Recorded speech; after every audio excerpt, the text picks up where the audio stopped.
আমি তরকারি রান্না তো শুধু আমি খাইতে পারি।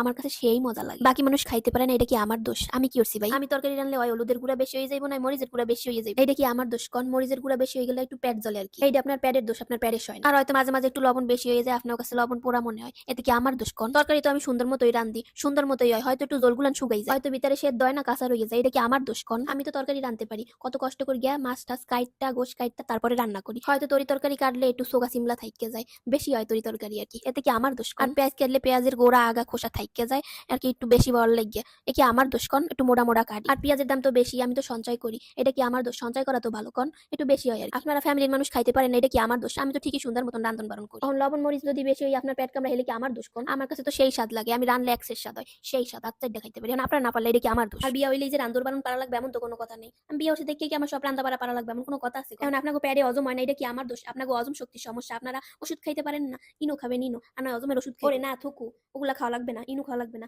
আপনারা বেশি কইরা 7 আপ খাইয়েন। এই যে দেখতেছেন না আমি কত তৃপ্তি কইরা খাইতেছি। যারে কয় নোয়াখালীলা ভাষায় হোয়াত কইরা, হোয়াত নাকি হোয়াত, ওই যাই হোক কইরা খাইতেছি। আগে খাওন সেন, খাইতে পারেন না মানুষের দোষেন। আমি একদিন রান্না করতে যাই যতবার হাত ধুই, আপনি সারা জীবন অতবার রান্না করেন, আবার আইছেন আমার খুদ ধরতে। আটটারে না ভালো খোট্টারে, এর লেগে তো আপনাকে বিয়ের দাওয়াত দিই। তাইলে আমার হুদাই এক পিস রোস্ট, এক বাড়ি মাংস আর এক কাপ দই নষ্ট হই। যাই হোক মজা করলাম, সিরিয়াসলি নেবেন না। ভালো থাকেন সবাই, আল্লাহ হাফেজ। আর কথা তো আরো বাইরে হয়ে গেছে।